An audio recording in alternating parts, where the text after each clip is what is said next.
Elle est en extase, elle jubile, elle est dans tous ses états, elle hurle de joie et se fait particulièrement agressive et bruyante sur les réseaux sociaux depuis le 3 juillet, date de sortie du dernier opus de Yodé et Siro.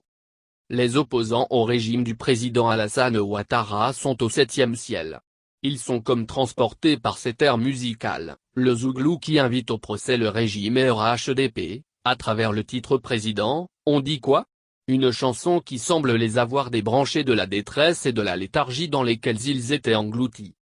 En effet, face aux performances économiques et au bilan exceptionnel du président Alassane Ouattara, l'opposition avait perdu la voix.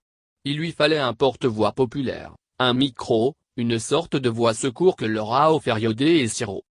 Pour la bonne compréhension de notre propos, il nous apparaît utile de souligner de deux traits que notre souci ici n'est pas de jeter l'opprobre sur des artistes engagés, qui ont pour mission de jouer leur rôle d'éveilleurs de conscience. C'est dire que sur le principe, nous sommes d'accord que l'on puisse passer au crible de la critique notre action au sommeil de l'État. Mais, pour être prise en compte, cette critique doit être formulée avec objectivité et ne pas s'articuler autour de clichés déjà éprouvés et qui n'ont pas résisté à l'analyse des faits.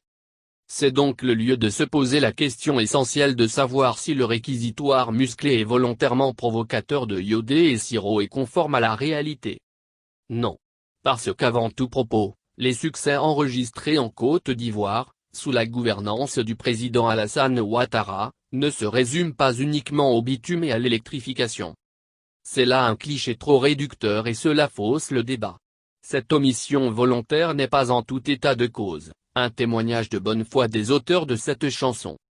Messieurs Yodé et Siro savent combien d'écoles, de lycées, d'universités, de centres de santé primaire, d'hôpitaux généraux, de CHU ont été bâtis de 2011 à 2020 ? Savent-ils combien de barrages, de ponts, de châteaux d'eau ont été construits en 9 ans ? Je ne parle même pas de tout ce qui a été entrepris pour restaurer le climat sécuritaire et pour renforcer les bases de notre économie et de notre diplomatie. En zouglou, nous apprend-on, baie est mieux que drap, il faut se dire donc les choses franchement. On parle de personnes en prison mais on ne parle pas de celles qui ont été libérées ou qui ont bénéficié de la loi d'amnistie consécutive à l'ordonnance prise par le président Alassane Ouattara, en août 2018. Ils sont, en effet, plus de 800 qui ont bénéficié de cette loi d'amnistie. Et puis, comment faire comprendre à ces chantres du zouglou et certains de nos concitoyens, une bonne fois pour toutes, qu'un homme politique poursuivi et condamné pour des délits de droit commun n'est pas un prisonnier politique ? Yodé et Siro sont-ils sérieux quand ils affirment que sous le régime du président Alassane Ouattara, il n'y a que les Bakayoko et les Koulibaly qui sont nommés à des postes de responsabilité ? Il suffit de jeter un coup d'œil sur la composition du gouvernement, sur la liste des présidents d'institutions, pour se rendre compte que nos amis sont à côté de la plaque. Ces derniers voudraient ressusciter, en effet, l'ivoirité, célébrer la stigmatisation ethnique qu'ils ne se seraient pas pris autrement. Car, non seulement ce qu'ils disent n'est pas conforme à la vérité, mais ils poussent sans le savoir, des Ivoiriens à stigmatiser et à se braquer désormais contre tous ceux qui ont le malheur de s'appeler Bakayoko ou Koulibaly.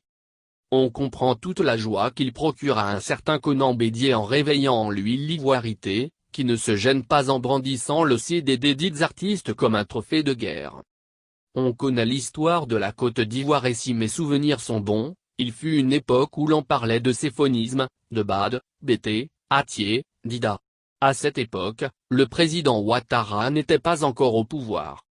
Mais, nos artistes ne s'arrêtent pas en si bon chemin, car dans leur désir de diabolisation à outrance du régime, ils avancent que les enfants de Conan, pour stigmatiser les cadres du peu de ci qui ont migré au RHDP, auraient été achetés comme de vils objets.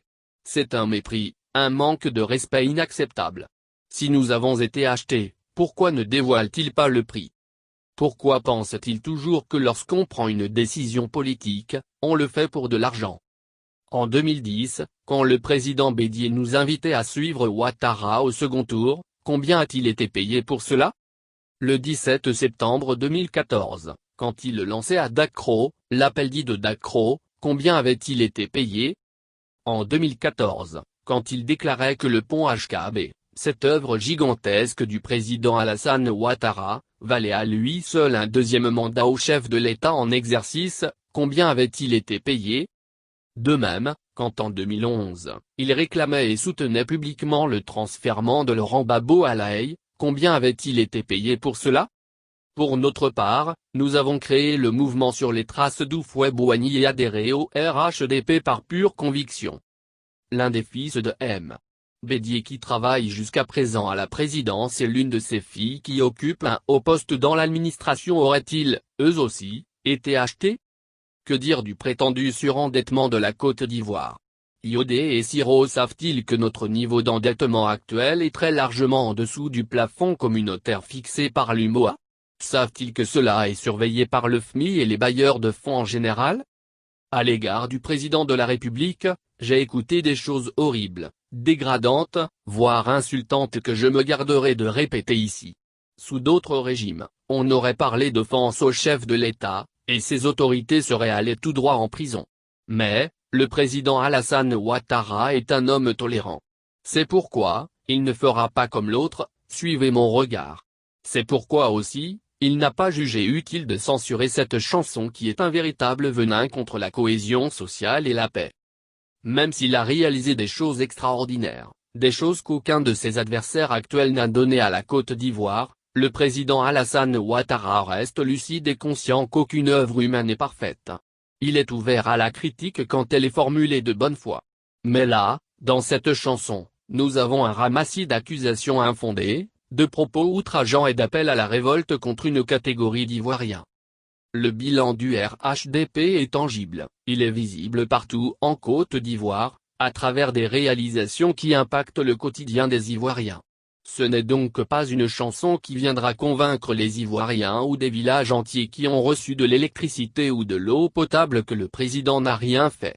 Parce que nul n'a jamais réussi à cacher le soleil avec la main. Le RHDP est serein, parce que toute la Côte d'Ivoire reconnaît l'immensité de l'œuvre du chef de l'État. L'opposition s'excite donc pour rien.